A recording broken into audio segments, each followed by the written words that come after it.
ஏமா கவலைப்படுத? நம்ம வாழ்க்கையே அணைஞ்சி போற விளக்கு மாதிரி இருக்குன்னு கவலைப்படுதியா? கவலைப்படாதம்மா, உன் விளக்கு அணையாது. ஏசப்பா அணைய விட மாட்டாரு. மங்கி எரியிற விளக்க பார்த்து இந்த விளக்கு எரியாது, அணைஞ்சு போகும் அப்படின்னு ஊர் உலகம் சொல்லும்.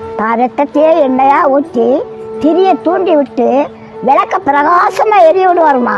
மங்கி எரியிற விளக்க ஏசப்பா அணைய விட மாட்டாருமா. பைபிள்ல போட்டிருக்குமா, 12 வருஷம் ஒரு பொண்ணு வியாதியா இருந்தா நம்ம விளக்கு அணைஞ்சு போயிடும் அப்படின்னு கவலைப்பட்டான். ஆனா ஏசப்பா அந்த விளக்க பிரகாசமா எரிய வச்சாருமா. உன் குடும்ப விளக்கும் பிரகாசமா எரியுமா. உனக்கு அற்புதம் செய்தது ஏசப்பாக்கு லேசான காரியமா. உனக்கு செய்யாம வேற யாருக்குமா செய்ய போறாரு? நீ அவரோட பிள்ளைமா.